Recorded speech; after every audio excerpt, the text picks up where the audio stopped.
Hello दोस्तों, आप सभी को हमारे यूट्यूब चैनल पर मोस्ट वेलकम है। दोस्तों आज का वीडियो काफ़ी इंपॉर्टेंट है। दोस्तों अगर आप बिहार एसएससी एग्जाम 2023-24 की तैयारी कर रहे हैं तो ये वीडियो आपके लिए बहुत खास है। दोस्तों यहाँ पे मैं 50 क्वेश्चन आंसर डिस्कस करूंगा। 50 इंपॉर्टेंट क्वेश्चन आंसर जो होगा आपका बायोलॉजी पारिस्थितिकी विज्ञान यानी कि इन्वायरमेंट से होगा। देखिए इन्वायरमेंट चैप्टर इसलिए इंपॉर्टेंट है, यहाँ से दोस्त क्वेश्चन श्योर एकदम पक्का 100% करेगा, इसी वीडियो से करेगा, इसी क्वेश्चन से करेगा। इसे 50 क्वेश्चन जो है यहीं से क्वेश्चन आएगा। देखिए दोस्तों इसका क्या होता है, इसमें आपका बायो का भी क्वेश्चन कवर होता है और आपका जियो यानी ज्योग्राफी का भी क्वेश्चन कवर होता है। ठीक है, तो मोस्ट इंपॉर्टेंट टॉपिक है।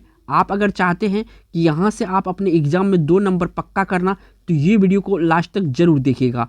अगर आपका ये चैप्टर कंप्लीट है इन्वायरमेंट वाला तो आप वीडियो को स्किप भी करते हैं, या तो आपका रिवाइज भी होगा, रिवाइज के तौर पे भी देख सकते हैं कि आप 50 में से कितना कर सकते हैं, क्योंकि इन्हीं से 2 क्वेश्चन आएगा। दोस्तों ये ऐसे क्वेश्चन है कि बार बार पूछे जाते हैं और इन्वायरमेंट वाला चैप्टर काफ़ी इंपॉर्टेंट टॉपिक होता है। बढ़ते हैं पहला क्वेश्चन से। तो ये पहला क्वेश्चन यहाँ पे पूछा गया है। देखिए काफ़ी महत्वपूर्ण क्वेश्चन है।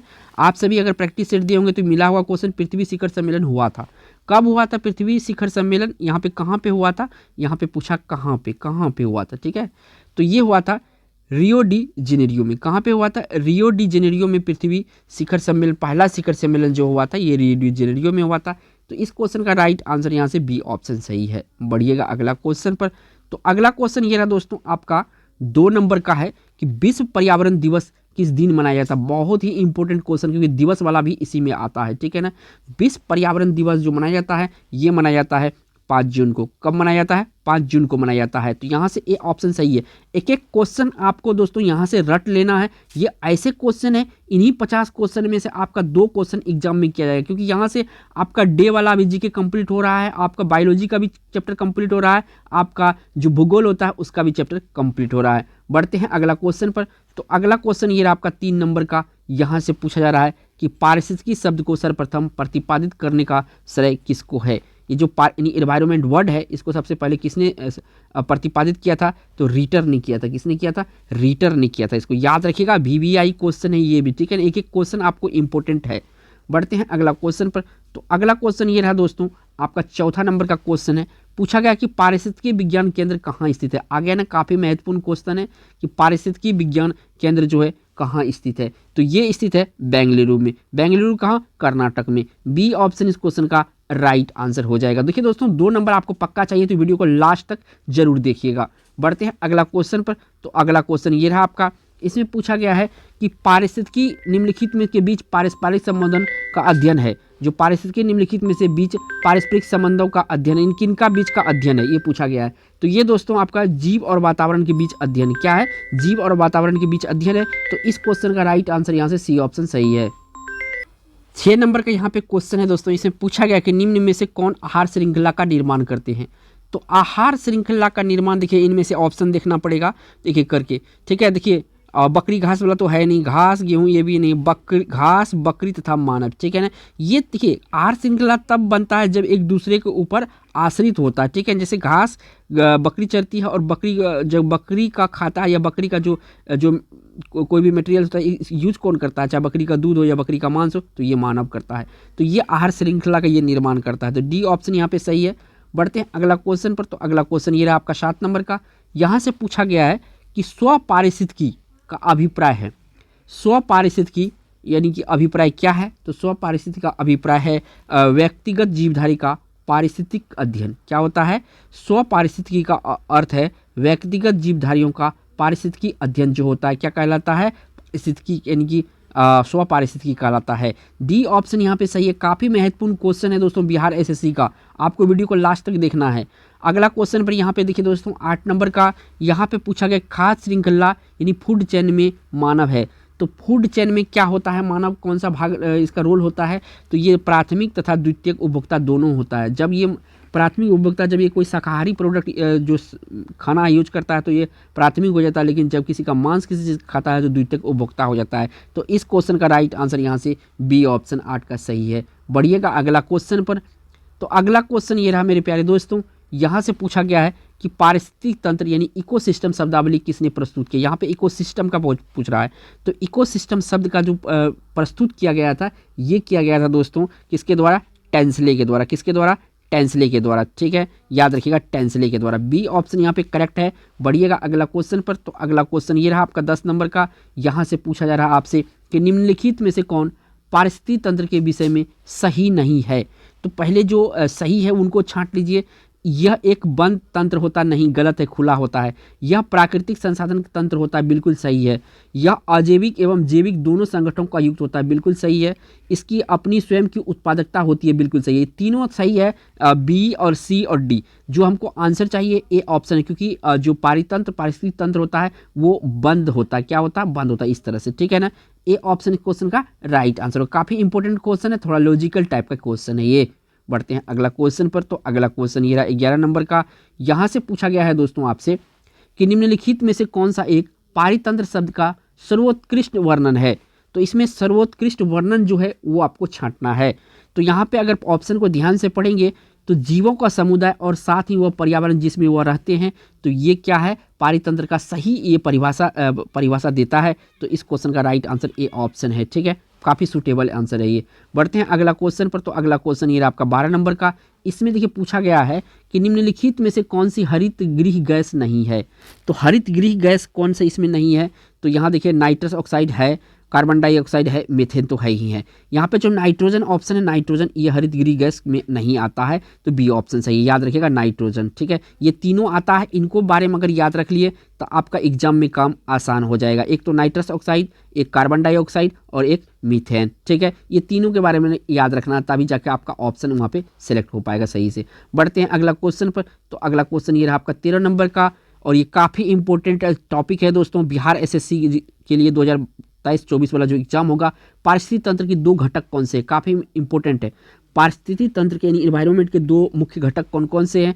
तो एक है जैविक घटक, दूसरा है अजैविक घटक। तो इस क्वेश्चन का राइट आंसर यहाँ से डी ऑप्शन करेक्ट होगा। बढ़िएगा अगला क्वेश्चन पर। तो अगला क्वेश्चन ये रहा आपका 14 नंबर का। थोड़ा सा मैं इसको छोटा करता हूँ। यहाँ पे पूछा गया है दोस्तों आपसे कि निम्नलिखित में से कौन सा कथन सही है। इनमें सही वाला आपको चुनना है। तो पहले एक एक ऑप्शन को यहाँ से देखना पड़ेगा। तो देखिए, प्राकृतिक पारिस्थितिक तंत्र में बढ़ते पोषण स्तर के साथ ऊर्जा का सापेक्षिक क्षय घटता जाता है, गलत है। इसमें देखिए, प्रगामी बढ़ते पोषण स्तरों के साथ प्रजातियां सुलभ ऊर्जा का उपभोग करने में कम दक्ष होता है, गलत है, क्योंकि होता है, ठीक है, ये गलत है। जैव मंडलीय पारिस्थितिक तंत्र में ऊर्जा का प्रभाव एक दिशीय होता है, ये देखिए करेक्ट है, एक दिशीय होता है, यानी कि इस डायरेक्शन में होता है, ठीक है, इस डायरेक्शन में होता है, ठीक है ना, इस डायरेक्शन में एक दिशीय होता है। तो यहाँ से सी ऑप्शन सही है। आगे ऑप्शन पर जाने की जरूरत नहीं। बढ़ते हैं अगला क्वेश्चन पर। तो अगला क्वेश्चन यहाँ पे 15 नंबर का है। यहाँ से पूछा गया है दोस्तों आपसे कि निम्न में से कौन पारितंत्र का अजैवीय घटक है। निम्न में से कौन परितंत्र का अजीवीय घटक है। तो यहाँ पे अजीवीय घटक जो जल है, ये क्या है? अजीवीय घटक है। ए ऑप्शन इस क्वेश्चन का राइट आंसर होगा। बढ़िएगा अगला क्वेश्चन पर।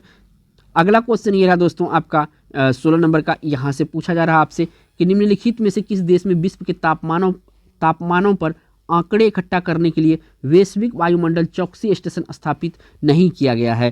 तो ये किया गया है अपना देश भारत में ही नहीं, ऐसा नहीं किया गया है, ठीक है ना, याद रखिएगा, अपना देश भारत ऐसा नहीं किया है।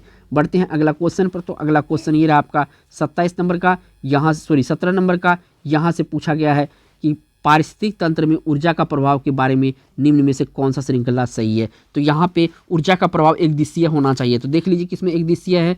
तो यहाँ पे उत्पादक उपभोक्ता अपघटक बिल्कुल सही है, तो ये वाला सही हो जाएगा। बाकी सही नहीं है, देख लीजिए ये सब सही नहीं है, ठीक है ना। यहाँ पे उत्पादक से जो ऊर्जा का प्रभाव होगा उपभोक्ता में होगा, जो उसको यूज करेगा। उपभोक्ता से जो इसका अपघटक होगा इसमें जाएगा, ठीक है ना। तो ये ऑप्शन यहाँ पे सही हो जाएगा। बढ़िएगा अगला क्वेश्चन पर। तो अगला क्वेश्चन ये आपका 18 नंबर का। यहाँ से पूछा गया है आपसे कि निम्नलिखित में से कौन सी सही सुमेलित नहीं है। तो देखिए, सही सुमेलित नहीं है भारतीय वन प्रबंधन संस्थान कोलकाता, यही सही नहीं है। तो ये कहाँ पे होना चाहिए? तो ये आपका जो है ये भोपाल में है। कहाँ पे है? भोपाल में, ठीक है। आंसर तो मिल गया, लेकिन ये भी देख लीजिए पारिस्थितिक विज्ञानों का केंद्र कहाँ है? बेंगलुरु है, बिल्कुल सही है। हिमालयी पर्यावरण एवं विकास का गोविंद बल्लभ पंत संस्थान कहाँ पे? अल्मोड़ा में है, बिल्कुल सही है। भारतीय वन्य प्राणी संस्थान देहरादून में है, ये सही है। लेकिन यहाँ पे जो आपका भारतीय वन्य प्रबंधन संस्थान है, ये आपका भोपाल में है, कलकत्ता में नहीं है। तो ऑप्शन यहाँ पे ए सही हो जाएगा। बढ़िएगा अगला क्वेश्चन पर। तो अगला क्वेश्चन ये रहा, और यहाँ से पूछा गया है खाद्य श्रृंखला फूड चेन बनती है किसमें? इनमें से फूड चेन बनते हैं, वो पूछा गया है। तो यहाँ देखिए उत्पादक से आगे आपको देना है, तो उत्पादक से आगे अगर देखते हैं तो इसमें देखिए उत्पादक होगा, उसके बाद इसको उपभोक्ता होगा और अपघटक होगा। तो देखिए यहाँ पे क्वेश्चन वही था लेकिन पूछने का यहाँ पे शैली अलग था। सी ऑप्शन यहाँ पे सही है। आपको याद रखना, पहले उत्पादक आएगा, उसके बाद उपभोक्ता आएगा, उसके बाद अपघटक आएगा। तो सी ऑप्शन यहाँ पे सही है। बढ़िया, अगला क्वेश्चन पर। तो अगला क्वेश्चन ये रहा दोस्तों 20 नंबर का। यहाँ से पूछा गया है कि पारिस्थितिक तंत्र निकाय के रूप में आर्द्र भूमि निम्नलिखित में से किस हेतु उपयोगी है। जो आर्द्र भूमि होता है वो किस हेतु उपयोगी होता है, ये पूछा गया है। तो यहाँ पे देखिए पौधे द्वारा अवशोषण के माध्यम से भारी धातुओं को अवमुक्त करने हेतु, बिल्कुल सही है।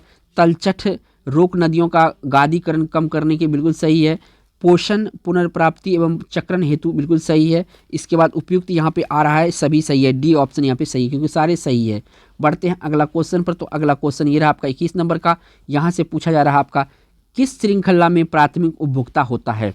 बिहार एसएससी यानी बीएसएससी का काफ़ी इंपॉर्टेंट क्वेश्चन है, किस श्रृंखला में प्राथमिक उपभोक्ता होता है। तो प्राथमिक उपभोक्ता जो होता है दोस्तों शाकाहारी होता है। क्या होता है? शाकाहारी होता है। तो इस क्वेश्चन का राइट आंसर यहाँ पे डी ऑप्शन है। शाकाहारी जो होता है प्राथमिक उपभोक्ता होता है। जैसे बकरी हो गया, मानव हो गया, ये सब क्या हो गया? प्राथमिक उपभोक्ता हो गया। डी ऑप्शन यहाँ पे सही है। बढ़िया, अगला क्वेश्चन पर। तो अगला क्वेश्चन ये आपका 22 नंबर का। यहाँ से पूछा गया है कि निम्न में से कौन एक प्रवाल विरंजन का सबसे अधिक प्रभावी कारक है। प्रवाल विरंजन का सबसे अधिक प्रभावशाली है। तो सबसे अधिक प्रभावशाली कौन है इसमें? सागरों की लवणता में वृद्धि। क्या? सागरों की लवणता में वृद्धि सबसे अधिक प्रभावी है, कारक है। डी ऑप्शन यहाँ पे सही है। बढ़िएगा अगला क्वेश्चन पर। तो अगला क्वेश्चन ये रहा आपका 23 नंबर का। यहाँ से पूछा गया है कि पारितंत्र में ऊर्जा का प्राथमिक या मुख्य स्रोत होता है। पारितंत्र में या परितंत्र में ऊर्जा का मुख्य स्रोत क्या होता है? तो सूर्य का प्रकाश। क्या होता है? सूर्य का प्रकाश।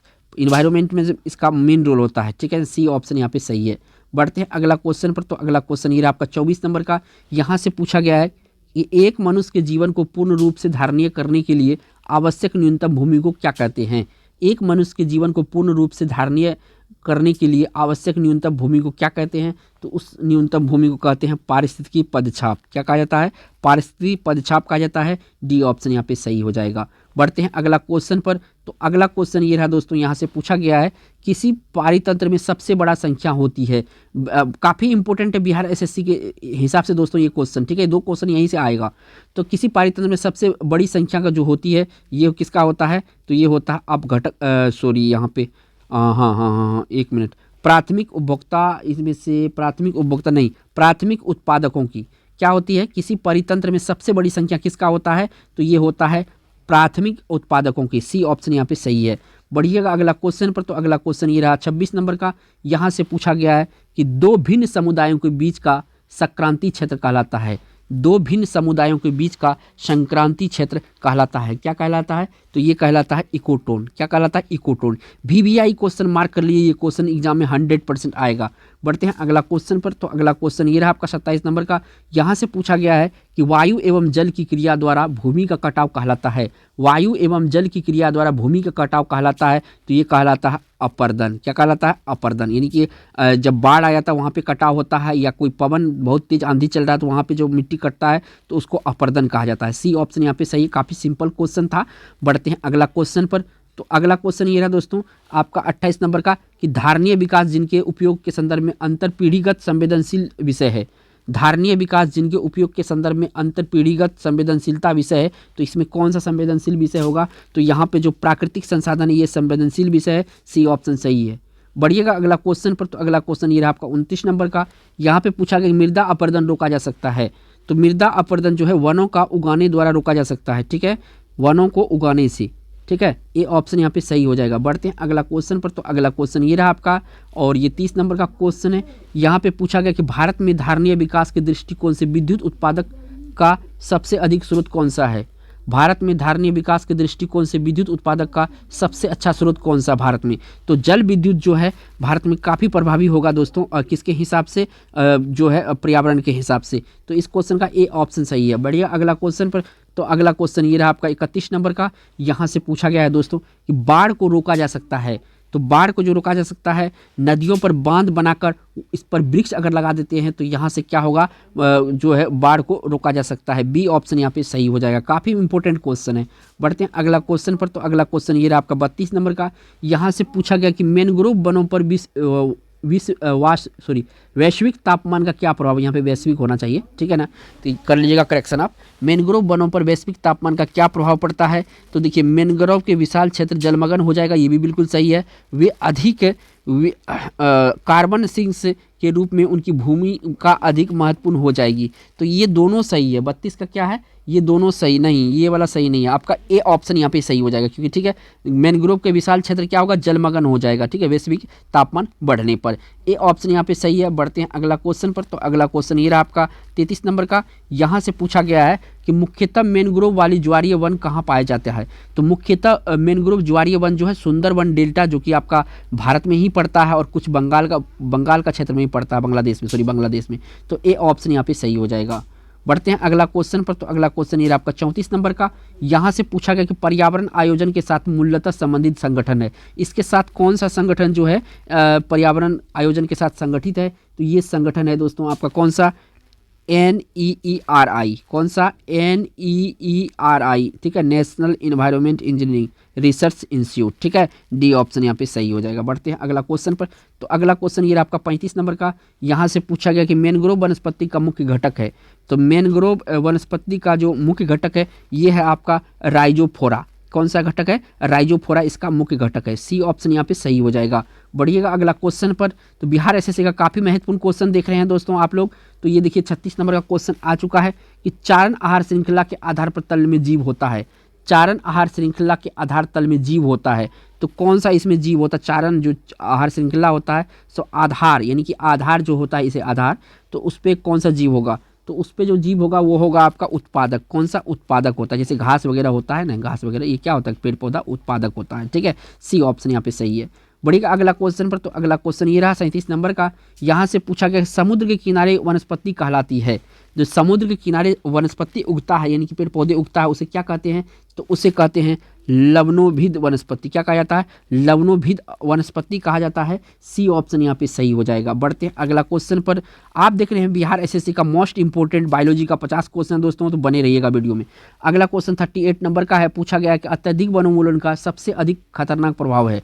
अत्यधिक वनोन्मूलन का सबसे अधिक खतरनाक प्रभाव है। तो यहाँ पे देखिए सबसे क्षति जो होता है वन संपत्ति का क्षति। क्या होता है, वन संपत्ति का क्षति नहीं, मृदा अपवर्तन जो है अत्यधिक वनोन्मूलन का सबसे अधिक खतरनाक प्रभाव है।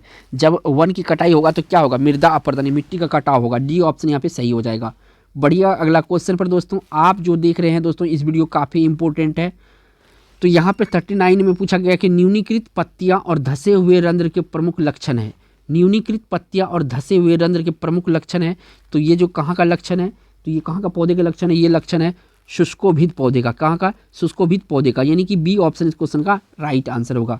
बढ़िया अगला क्वेश्चन पर। तो 40 नंबर का ये क्वेश्चन आया, काफ़ी महत्वपूर्ण क्वेश्चन है। जब पादप विविधता को प्राकृतिक आवास में संचारित किया जाता है तो इस संरक्षण को कहते हैं। जब पादप विविधता को प्राकृतिक आवास में संचारित किया जाता है तो इसे क्या कहते हैं, तो इसे कहते हैं स्वस्थानी। क्या कहा जाता है, स्वस्थानी कहा जाता है। डी ऑप्शन यहाँ पे सही है। बढ़िएगा 41 नंबर क्वेश्चन, और काफ़ी महत्वपूर्ण क्वेश्चन है बिहार एसएससी के दोस्तों ये। बढ़ते हैं अगला क्वेश्चन पर। तो ये 41 नंबर का क्वेश्चन आ गया। थोड़ा सा मैं इसको छोटा कर देता हूँ PDF को। तो यहाँ पे देखिए पूछा गया है कि मरुद्भिदों में लंबा मूल तंत्र होता है। क्यों होता है, जो मरुद्भिद पौधा होता है उसमें लंबा मूल तंत्र होता है, क्यों। तो इसका जो कारण है, गहरे जल स्तरों से जल अवशोषित करने से जड़ें गहराई में चली जाती है। क्या होता है, गहरे जल स्तरों से जल अवशोषित करने में जड़ें क्या होता है, गहराई में चली जाती है। डी ऑप्शन यहाँ पे सही होगा। बढ़ते हैं अगला क्वेश्चन पर। तो अगला क्वेश्चन ये रहा आपका 42 नंबर का। यहाँ से पूछा गया यदि विश्व के सभी पादप मर जाते हैं तो सभी पशु भी इनकी कमी के कारण मर जाएंगे। तो उस समय ऑक्सीजन नहीं मिलेगा। अगर पेड़ पौधे ही नहीं रहेगा पृथ्वी पर तो क्या होगा, ऑक्सीजन नहीं मिलेगा, वो भी मर जाएंगे। तो ऑप्शन यहाँ से बी करेक्ट हो जाएगा।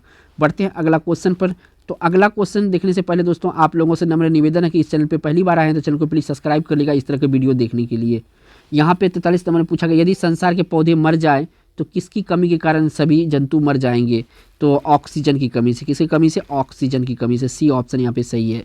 बढ़िएगा अगला क्वेश्चन पर। तो अगला क्वेश्चन ये आपका 44 नंबर का। यहाँ से पूछा गया है दोस्तों कि निम्नलिखित में से किस कार्य से पारिस्थितिक संतुलन बिगड़ता है। ये जो पारिस्थितिक संतुलन है, ये जो है इन्वायरमेंट मैनेज है, वो बिगड़ जाता है। किसके कारण से? तो ये देखिए आपका वन रोपण, लकड़ी काटने से पारिस्थितिक संतुलन बिगड़ जाएगा, क्योंकि वन कट जाएगा और वातावरण काफ़ी गंदा हो जाएगा, ऑक्सीजन मिलना काफ़ी बंद हो जाएगा। बढ़ते हैं अगला क्वेश्चन पर। तो अगला क्वेश्चन ये आपका 45 नंबर का दोस्तों, और यहाँ से पूछा गया कि अधिपादप वैसे स्थानों पर पाए जाते हैं जहाँ पर, अधिपादप कहाँ पे पाए जाते हैं? तो जहाँ वर्षा पूरे वर्ष भर होती है। क्या होती है? वर्षा पूरे वर्ष भर होती है, वहाँ अधिपादप पाए जाते हैं। ऑप्शन यहाँ पे ए सही हो जाएगा। बढ़िएगा अगला क्वेश्चन पर। तो अगला क्वेश्चन ये आपका 46 नंबर का, यहाँ से पूछा गया है कि विश्व का सबसे अधिक तेजी से बढ़ने वाला जल पादप है। विश्व का सबसे अधिक तेजी से बढ़ने वाला जल पादप इनमें कौन सा है? तो यहाँ पे जो आपका जल हाइसिंथ है, जल हाइसिंथ, ये सबसे अधिक बढ़ता है पानी में उगने वाला पौधा, ठीक है, विश्व में। ए ऑप्शन यहाँ पे सही है। नाम क्या है? जल हाइसिंथ, ठीक है, ए ऑप्शन यहाँ पे करेक्ट है। बढ़िया अगला क्वेश्चन पर, काफ़ी इंपॉर्टेंट है आपका बिहार एसएससी के लिए क्वेश्चन, यहाँ से 2 क्वेश्चन श्योर है। तो यहाँ से पूछा गया 47 नंबर में, मिर्मेकोफिली एक लाभदायक संयोजन होता है कुछ पुष्पी पादपों का। तो क्या होता है? चींटियों के बीच। किसका? चींटियों के बीच। ए ऑप्शन यहाँ पे सही है। बढ़िया अगला क्वेश्चन पर। तो अगला क्वेश्चन ये रहा दोस्तों 48 नंबर का, काफ़ी महत्वपूर्ण क्वेश्चन है कि ओजोन इतनी सांद्रता पर गंभीर फुफ्फुसीय रोग उत्पन्न करके मानव स्वास्थ्य को प्रभावित करता कितना? तो जब आपका 9 यहाँ पे मैं लिख देता हूँ, 9 ppm जब ये हो जाएगा, 9 ppm, तब ये क्या होता है? शरीर के लिए हानिकारक होता है, ठीक है। तो यहाँ से बी ऑप्शन सही हो जाएगा। बढ़ते हैं अगला क्वेश्चन पर। तो अगला क्वेश्चन ये आपका 49 नंबर का, और यहाँ पे पूछा गया है कि संसार का सबसे बड़ा पारितंत्र, यानी कि सबसे बड़ा पारितंत्र संसार में कौन सा है? तो यहाँ पे जो दोस्तों सागर होता है, सागर, ये संसार का सबसे बड़ा पारितंत्र कहलाता है। ए ऑप्शन यहाँ पे 49 का सही हो जाएगा। काफ़ी महत्वपूर्ण क्वेश्चन है। बढ़ते हैं अगला क्वेश्चन पर, और इस वीडियो का लास्ट क्वेश्चन भी है। देखो 50 क्वेश्चन मैंने करवा रहा हूँ, काफ़ी इंपॉर्टेंट क्वेश्चन है। वातावरण में ग्रीन हाउस गैसों को बढ़ते बाहुल्य के कारण निम्नलिखित प्रभावित हुए हैं सिवाय। वातावरण में ग्रीन हाउस गैस के बढ़ते बाहुल्य के कारण निम्नलिखित में प्रभावित हुए सिवाय किसको छोड़कर प्रभावित हुआ था? तो देखिए ऑक्सीजन का तो निषेचन पर, ऑक्सीजन पर तो प्रभाव पड़ा है नहीं, ऑक्सीजन निषेचन पर प्रभाव पड़ा है, ठीक है, इस पर प्रभाव नहीं पड़ा है, ठीक है। बाकी कार्बन और डाइऑक्साइड तो बढ़िए जाएगा, जब वातावरण खराब हो जाएगा, पेड़ पौधे कट जाएंगे, भूमंडलीय गर्मी भी बढ़ जाएगा, समताप मंडल में ओजोन की परत का अवक्षय हो जाएगा। तो ये तीनों का तीनों क्या है? ये तीनों होने वाला है। सिवाय का मतलब होता है इनमें से कौन सा किसको क्षति नहीं पहुंचाएगा। तो ऑक्सीजन निषेचन के प्रभाव में कोई क्षति नहीं होगा, ठीक है, ये जहाँ तक बढ़ते जाएगा, ठीक है। तो ग्रीन हाउस गैस, तो ऑप्शन यहाँ पे ए सही है। तो दोस्तों इस वीडियो में मैंने 50 क्वेश्चन आंसर डिस्कस किया, काफ़ी महत्वपूर्ण क्वेश्चन था दोस्तों। इसी तरह के वीडियो देखना चाहते हैं तो हमारे चैनल को आप सब्सक्राइब कर सकते हैं और बेल आइकन प्रेस कर लिए इस तरह के वीडियो देखने के लिए। थैंक्स फॉर वॉचिंग दोस्तों।